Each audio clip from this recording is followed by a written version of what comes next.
Hello students, welcome back. Cell biology के last lecture में हम लोग डिस्कस कर चुके थे सेल मेम्ब्रेन के फंक्शंस, सेल मेम्ब्रेन का स्ट्रक्चर और सेल मेम्ब्रेन की मॉडिफिकेशन।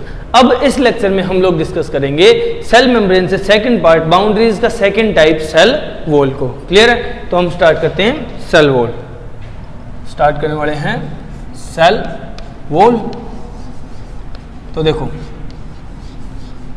सेल वॉल क्या होती है, हम पॉइंट्स बना करके नोट डाउन करेंगे। ठीक है, इसके पॉइंट्स बनाएंगे। तो देखो first, it is rigid hard protective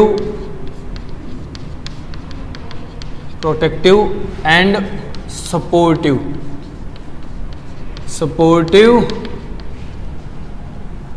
outer covering. ये रिजिड होती है, हार्ड होती है, नेचर में प्रोटेक्टिव होती है, सपोर्टिव होती है और आउटर कवरिंग है। क्लियर है? समझ रहे हो? चलो, ये फर्स्ट पॉइंट हो गया, ये फर्स्ट कैरेक्टरिस्टिक होगी।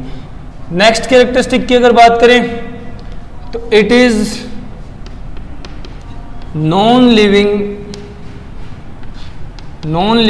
स्ट्रक्चर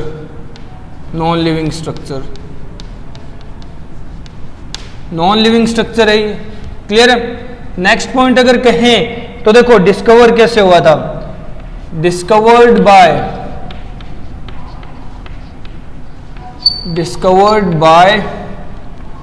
रॉबर्ट हुक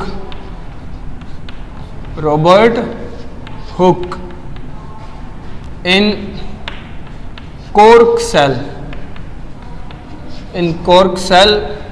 इन 1665 में 1665 में रॉबर्ट हुक ने जब सेल डिस्कवर किया था तभी इसकी डिस्कवरी भी हुई थी कि सेल वॉल प्रेजेंट होती है।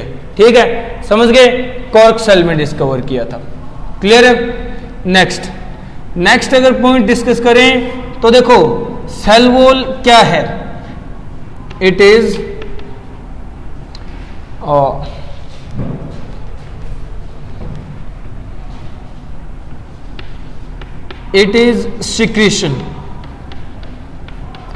secretion of cell matrix. It is secretion of cell matrix present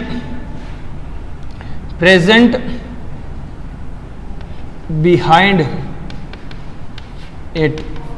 यानी सेल वॉल के पीछे जो सेल मैट्रिक्स प्रेजेंट होती है ना, वो सिक्रीट करती है सेल वॉल को। क्लियर है? सेल मैट्रिक्स की सिक्रीशन है ये। क्लियर? नेक्स्ट पॉइंट अगर डिस्कस करें तो देखो, however it is non living structure but it is metabolically active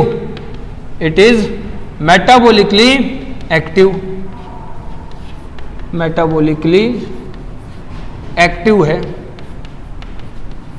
ठीक है? नेक्स्ट पॉइंट कि मेटाबॉलिकली एक्टिव होने के साथ साथ ये क्या है, it is capable of growth कर सकती है, ग्रोथ के कैपेबल है। हालांकि नॉन लिविंग स्ट्रक्चर है फिर भी ग्रोथ के लिए कैपेबल है, कैपेबिलिटी होती है इसके अंदर। ठीक है? Next point, it is present in plant cell, fungi and in some protist. कुछ प्रोटिस्ट्स में प्रेजेंट होती है, प्लांट सेल में, फंजाई में और प्रोटिस्ट्स में प्रेजेंट होती है। ये सेल वॉल के कुछ बेसिक पॉइंट्स हैं, कि ये रिजिड, हार्ड, नेचर में प्रोटेक्टिव, सपोर्टिव स्ट्रक्चर होती है। ठीक है, समझ गए? आउटर कवरिंग तो है ही है। ये नॉन लिविंग स्ट्रक्चर है जिसमें लाइफ नहीं होती। ठीक है? डिस्कवर किया था रॉबर्ट हुक ने कब? जब सेल की डिस्कवरी की थी, कॉर्क सेल में डिस्कवर किया था इन 1665। सिक्रीशन है सेल मैट्रिक्स की जो जस्ट इसके पीछे प्रेजेंट होती है, यानी ये सेल मैट्रिक्स के द्वारा सिक्रेट की गई कवरिंग है। ठीक है? मेटाबॉलिकली एक्टिव होती है, हालांकि नॉन लिविंग है फिर भी मेटाबॉलिकली एक्टिव है ये, समझ गए, ग्रोथ के लिए कैपेबल है। और पॉइंट क्या है कि ये प्लांट सेल्स में, फंजाई में और कुछ प्रोटिस्ट में प्रेजेंट होती है, ठीक है। अगर मैं कहूं तो ये सेमी ट्रांसपेरेंट है नेचर में, ठीक है। एक पॉइंट और बन सकता है पर ज्यादा पॉइंट्स का क्या करेंगे, जल्दी से वीडियो को पॉज करके ये पॉइंट्स, ये इतने स्पेशल पॉइंट्स नोट डाउन कर लो, ठीक है। फिर कुछ और पॉइंट्स डिस्कस करने हैं, जल्दी नोट डाउन करो। हो गया, चलो अब बात करते हैं सेल वॉल के फंक्शंस की।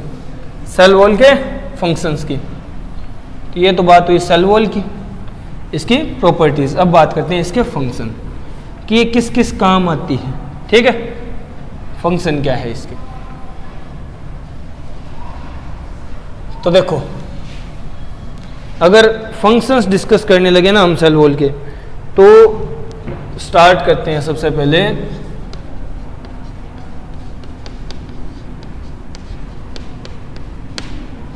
फर्स्ट फंक्शन, ठीक है। It protect protoplasm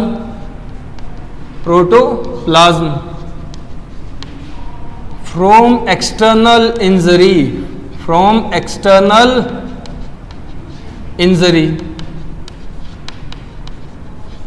external injury से प्रोटेक्ट करके रखता है प्रोटोप्लाज्म को, कोई एक्सटर्नल मैकेनिकल इंजरी नहीं होने देता, प्रोटोप्लाज्म को सपोर्ट करके प्रोटेक्ट करके रखता है, ठीक है, समझ गए।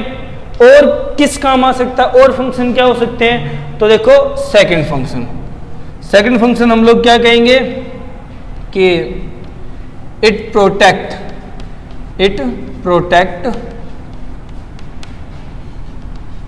Cell from attack of pathogens के अटैक से बचाता है सेल को, ठीक है। अलग अलग पैथोजन जो सेल को अटैक करके सेल को डिस्ट्रॉय कर सकते हैं, वो इस हार्ड कवरिंग के कारण पेनिट्रेट नहीं कर पाते, रुक जाते हैं और सेल आफ्टर ऑल प्रोटेक्टेड रह जाता है, बच जाता है, ठीक है। ये इसका सेकंड फंक्शन है। थर्ड अगर फंक्शन की बात करें तो मेंटेन या फिर इट मेंटेन लिखें, एक वेल मैनर्ड बिहेवियर से लिखेंगे ताकि अच्छे नोट्स तैयार हों। It maintains the osmotic pressure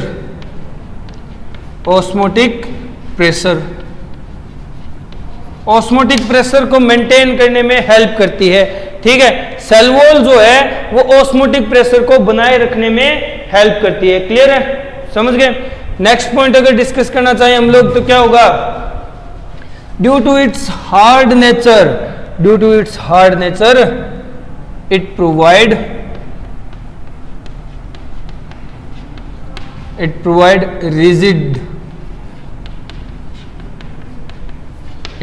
rigidity and maintain shape of cell।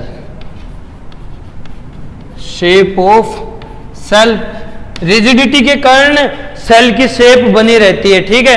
ये रिजिड है, हार्ड है, ठीक है, किसी चीज का इफेक्ट नहीं आता इस पे, तो ये खुद को चेंज नहीं कर पाती, इसलिए ये क्या करती है, सेल की शेप मेंटेन रखने में हेल्प करती है, क्लियर है। नेक्स्ट कैरेक्टरिस्टिक अगर डिस्कस करना चाहें हम लोग तो क्या होगा, मैं कहूं तो it provide mechanical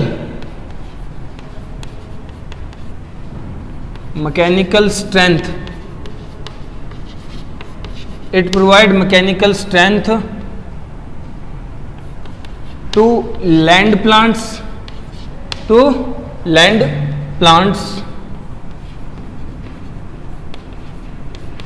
to withstand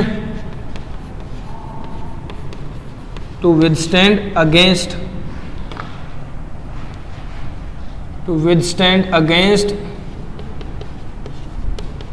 gravitational force।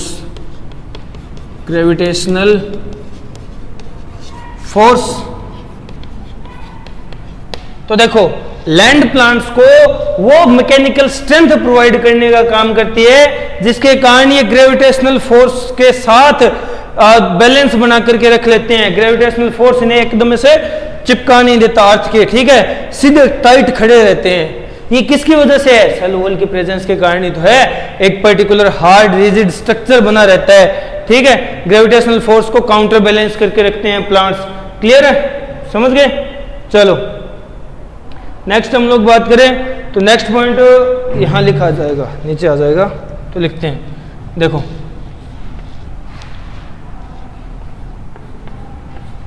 It helps in cell expansion. Cell को एक्सपेंशन में हेल्प करती है, ठीक है, सेल को एक्सपेंड होने में, उसके एक्सपेंशन में हेल्प करने का काम करती है। ये कुछ फंक्शंस है, जल्दी से वीडियो को पॉज करो, नोट डाउन कर लो, या फिर तुम लोग स्क्रीनशॉट ले सकते हो जल्दी, ठीक है? हो गया? चलो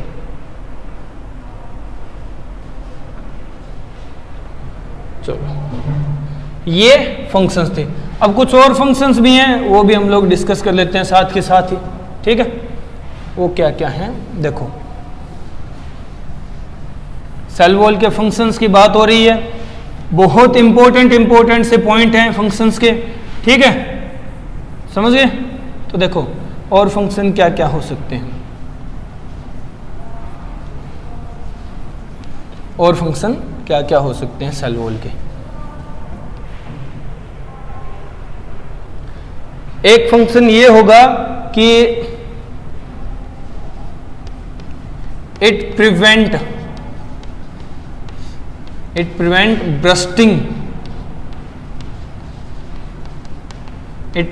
ब्रस्टिंग ऑफ सेल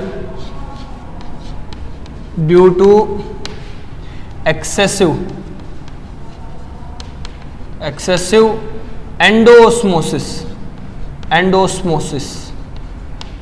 एंडोस्मोसिस होगा, उसके कारण सेल फट ना जाए, इसको भी बचाने का काम, इसको भी रोकने का काम किसका होता है?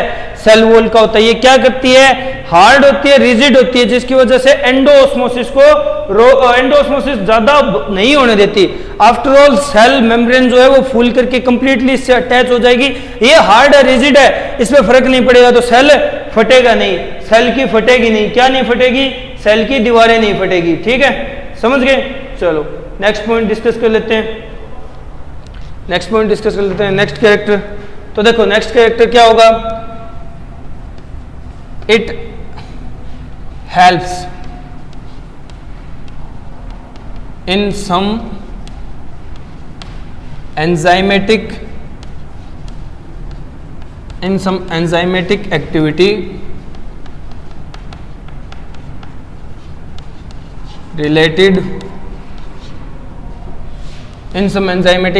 related to मेटाबॉलिज्म से रिलेटेड कुछ एंजाइमेटिक एक्टिविटी में हेल्प करने का काम करती है सेल वॉल। समझ रहे हो ना? चलो नेक्स्ट पॉइंट डिस्कस करते हैं। तो देखो नेक्स्ट पॉइंट क्या होगा?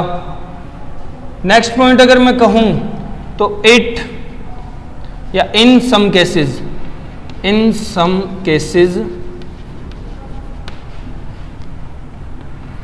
it helps the cell in offense और डिफेंस, या फिर तुम लोग लिखो ऑफेंस एंड डिफेंस।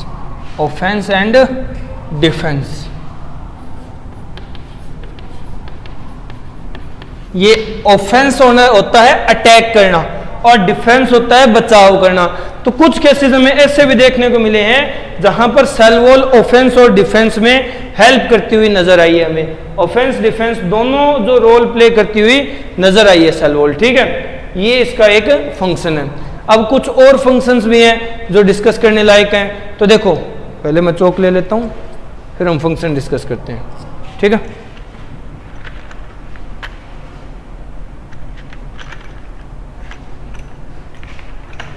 चलो नेक्स्ट पॉइंट डिस्कस करते हैं, ठीक है?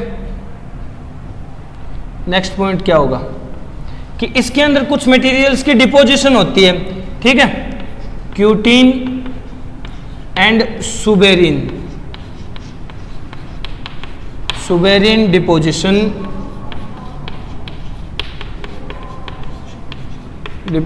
in cell wall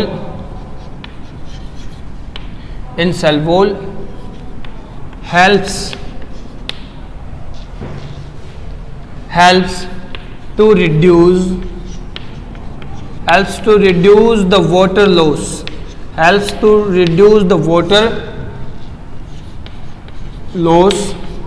through transpiration,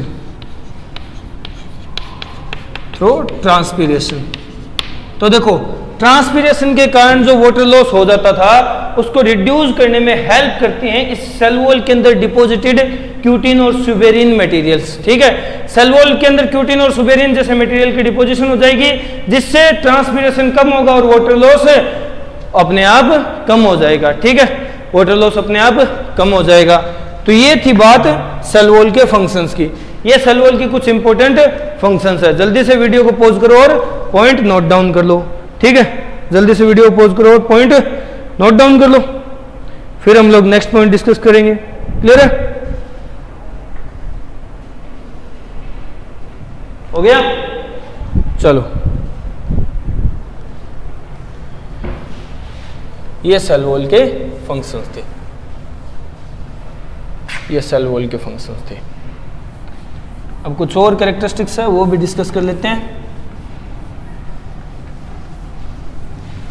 तो देखो, अगर हम बात करें सेल वॉल किस चीज की बनी हुई है तो हम देख रहे हैं सेल वॉल की कंपोजिशन,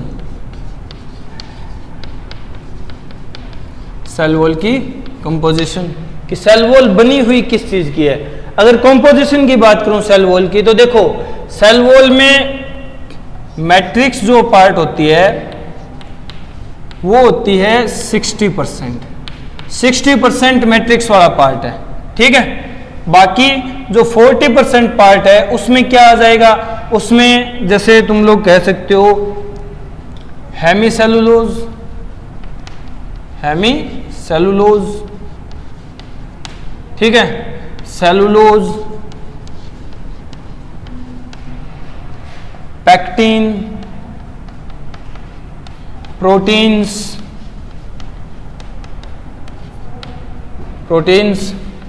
एंड फाइब्रिल्स, ये सारे प्रेजेंट होते हैं, ठीक है। ये कंस्टिट्यूट करते हैं बचा हुआ 40% हिस्सा। तो ये है सेल वॉल की कंपोजिशन। अगर मैं एक्चुअल बात करूं तो ये सेल वॉल की कंपोजिशन है। जैसे मेन पार्ट है, मेजर पार्ट है मैट्रिक्स वाला, मैट्रिक्स पार्ट है 60% हिस्सा, ठीक है, 60% हिस्सा मैट्रिक्स का है। उसके बाद हेमीसेलुलोज, सेलुलोज, पैक्टिन, प्रोटीन और सेल फाइब्रिल्स, इस तरह के स्ट्रक्चर्स हैं जो मिलकर के टोटल ऑल ओवर 40% पार्ट बनाते हैं, ठीक है, समझ गए। कुछ और मटेरियल्स भी प्रेजेंट होते हैं, ये तो है मेन कंपोजिशन की बात। कुछ और मटेरियल्स भी प्रेजेंट होते हैं, जैसे अगर मैं बात करूं तो अदर मटेरियल्स भी हैं। अदर मटेरियल्स कौन कौन से हो सकते हैं जिनकी नॉर्मली हमें डिपोजिशन देखने को मिलती है, जिनकी डिपोजिशन हमें नॉर्मली देखने को मिलती है सेल के अंदर, वो अदर मटेरियल्स में काउंट किए जाते हैं। जैसे हम लोग कह सकते हैं कि क्यूटीन, ठीक है, suberin and lignin, suberin, cutin और लिग्निन, इस तरह के जो मटेरियल हैं इनकी डिपोजिशन हमें देखने को मिलती है। क्लियर है? फाइब्रिल वैसे तो हम लोगों ने काउंट कर लिए, बट कई बार यहाँ कुछ जगह सेलुलोज माइक्रोफाइब्रिल भी प्रेजेंट होते हैं, ठीक है, तो उसका अलग पॉइंट बना लेंगे,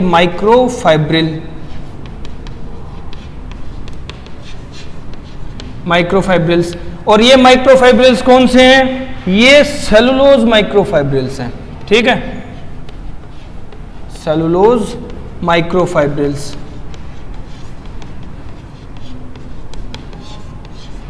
सेलुलोज माइक्रोफाइब्रिल्स, जो अप्रोक्सीमेटली 10% पार्ट में आते हैं, ठीक है। तो 10% पार्ट सेलुलोज माइक्रोफाइब्रिल्स का भी होता है। तो ये कंपोजिशन है, ये ऑल ओवर कंपोजिशन है सेल वॉल की, जिससे सेल वॉल बनी हुई होती है, ठीक है। जैसे पेक्टोसेलुलोज को कहते हैं ना हम लोग, तो पेक्टिन और सेलुलोज, सेलुलोज में हेमिसेलुलोज भी साथ में काउंट कर लिया था, और सेलुलोज माइक्रोफाइब्रिल्स भी साथ में काउंट कर लिए जाते हैं, समझ गए। इस तरह के मटेरियल से, इस तरह के मॉलिक्यूल से या कंपोनेंट से मिलकर के बनी हुई होती है सेल वॉल, ठीक है। तो ये होगी सेल वॉल की कंपोजिशन। जल्दी से वीडियो को पॉज करो, नोट डाउन कर लो या स्क्रीनशॉट ले लो, ठीक है। इसके बाद हम लोग नेक्स्ट पॉइंट डिस्कस करेंगे। चलो अब नेक्स्ट पॉइंट पे आते हैं, ठीक है। ये बात हुई कंपोजिशन की। नेक्स्ट पॉइंट हम लोग बात करेंगे सेल वॉल के स्ट्रक्चर की। सेल वॉल का स्ट्रक्चर कैसा होता है और किन किन चीजों से मिलकर के बना हुआ है स्ट्रक्चर, ठीक है। तो देखो,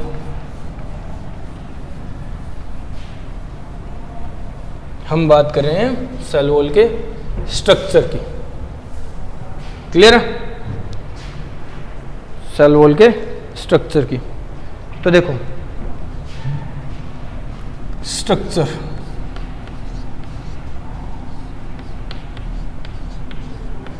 अगर स्ट्रक्चर की बात करें तो सेल वॉल में 3 लेयर्स आती हैं, ठीक है। 3 लेयर से मिलकर के बनी हुई होती है सेल वॉल, जिसमें फर्स्ट लेयर अगर मैं बताऊं तो वो है middle lamella, middle lamella, middle lamella, ठीक है। मिडल लैमेला एक तरह से फर्स्ट या प्राइमरी लेयर होती है, ठीक है, फर्स्ट या प्राइमरी लेयर होती है। ये एक फंक्शन प्ले करती है जो इसी का पर्टिकुलर फंक्शन है, इंपॉर्टेंट फंक्शन है, समझ गए, इसलिए इसे डिस्कस कर रहे हैं हम लोग। ये लैमेला की स्पेलिंग शायद गलत होगी, लैमेला, ठीक है, मिडल लैमेला। मिडल लैमेला क्या होती है, चलो डिस्कस कर लेते हैं। It is a cementing layer, it is a cementing layer present between adjacent cells,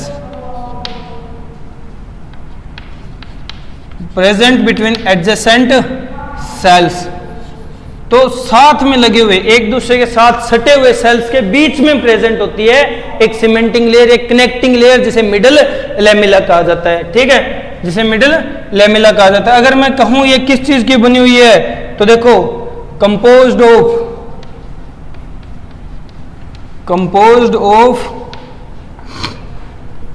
calcium pectate, calcium pectate की बनी हुई होती है, ठीक है। कैल्शियम पैक्टेट यानी कैल्शियम आयंस के साथ पैक्टीन मटेरियल, कैल्शियम आयंस के साथ जुड़ा हुआ पैक्टीन मटेरियल, कैल्शियम पैक्टेट की बनी हुई होती है ये, ठीक है। ज्यादा अमाउंट में तो यही होता है। एक्चुअल में अगर मैं बात करूं क्या होगा, मोर अमाउंट में कैल्शियम पैक्टेट होता है। अगर कंप्लीट इसे डिस्क्राइब करें तो ये है calcium magnesium pectate, calcium magnesium pectate, जो हार्डनेस, स्टिफनेस प्रोवाइड करता है स्ट्रक्चर को, सेल को स्टिफन करता है, ठीक है। रिजिडनेस प्रोवाइड करने का काम है वो इस कैल्शियम मैग्नीशियम पैक्टेट मटेरियल का होता है, ठीक है, समझ गए। Calcium pectate, calcium magnesium pectate material का होता है। चलो अब क्या होता है कि ये एक्चुअल में स्टिफनेस प्रोवाइड करता है, उसका बेस्ट एग्जांपल हमें देखने को मिलता है। जैसे अगर हम देखें डायग्राम से तो देखो ये कोई फ्रूट सेल है, ठीक है, समझ गए, ये कोई फ्रूट है, इसके जो सेल वॉल है, इसमें जो सेल्स हैं उनकी सेल वॉल में कैल्शियम मैग्नीशियम पैक्टेट होगा, ठीक है। जब ये रिपन होगा पकेगा, जब ये रिपन होगा पकेगा तो क्या होगा, रिपन होगा पकेगा तो क्या फर्क आएगा, डिफरेंस क्या आएगा, ठीक है। ये क्या था, ये इस टाइम हार्ड था, ठीक है, और रिपन होने के बाद ये सॉफ्ट हो गया। ऐसा क्यों हुआ, क्योंकि इसमें प्रेजेंट, इसके अंदर जो मिडल लेमिला थी वो डिसॉल्व होगी, रिपनिंग हो रही है इसकी, ठीक है, ये पक रहा है, रिपनिंग हो रही है, और रिपनिंग के कारण क्या हो रहा है, dissolution, dissolution of middle lamella, dissolution of middle lamella, middle lamella का डिसोल्यूशन हुआ, या तो तुम लोग कह लो रिपनिंग के कारण मिडल लेमिला का डिसोल्यूशन हुआ, या मिडल लेमिला के कारण, मिडल लेमिला के डिसोल्यूशन के कारण, घुलने के कारण, टूटने के कारण रिपनिंग हुई, ठीक है। तो जो हार्ड फ्रूट था, कच्चा फल हमेशा करड़ा होता है, टाइट होता है, ठीक है, और जो पक चुका है, पके हुए फल तो हमेशा सॉफ्ट सॉफ्ट होते हैं, ठीक है। तो फल के पकने का इंतजार करना चाहिए, इससे यही सीख मिलती है ना। चलो, इसीलिए कहते हैं सब्र का फल मीठा होता है, समझ गए।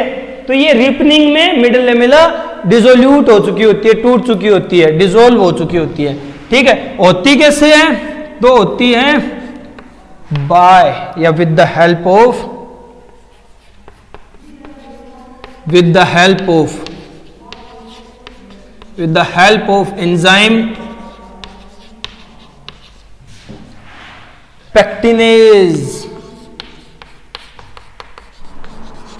पैक्टिनेज एंजाइम की हेल्प से डिसॉल्व हुआ है, ठीक है।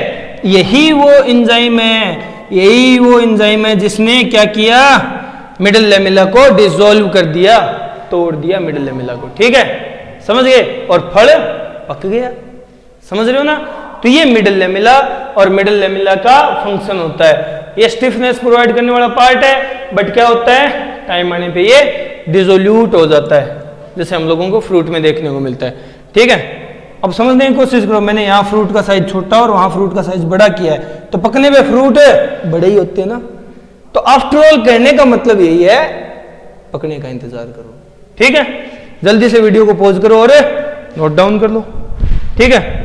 वीडियो को पॉज करो और पॉइंट नोट डाउन कर लो, फिर नेक्स्ट पॉइंट डिस्कस करते हैं। क्लियर हो गया, चलो। ये बात थी मिडिल लेमिला की। अब मिडिल लेमिला के कुछ पॉइंट्स और हैं, एक दो पॉइंट और हैं, वो डिस्कस कर लेते हैं, फिर मिडिल लेमिला खत्म, फिर नेक्स्ट पार्ट पे आएंगे। तो मिडिल लेमिला के और पॉइंट्स क्या हैं, तो देखो,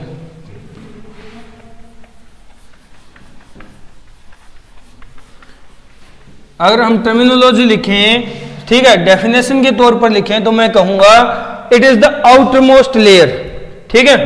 middle lamella is the outer most layer, it is the outermost layer in multicellular organism।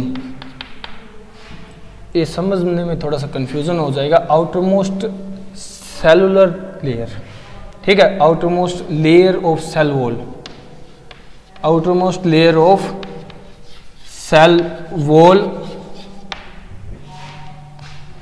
in multicellular organisms। Multicellular organisms में क्या होता है कि सबसे आउटरमोस्ट लेयर अगर किसी सेल की कहें, सेल वॉल है, सेल वॉल में भी आउटरमोस्ट लेयर मिडिल लेमिला होती है, ठीक है। मल्टीसेलुलर में, यूनिसेलुलर में नहीं होती। ये पॉइंट सिर्फ मल्टीसेलुलर के लिए है। नेक्स्ट पॉइंट हम यूनिसेलुलर के लिए लिखेंगे, क्या है, in unicellular organisms, in unicellular organisms, in unicellular organisms, primary cell wall is the outermost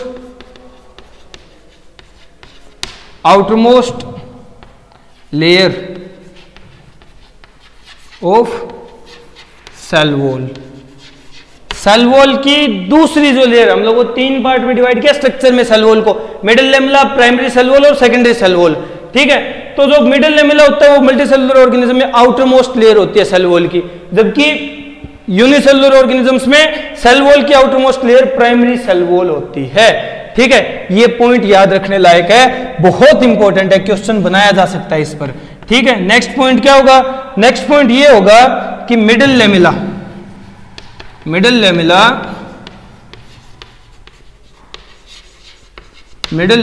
is absent. Middle lamella is absent in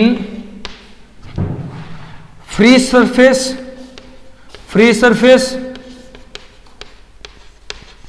of cell and at plasmodesmata.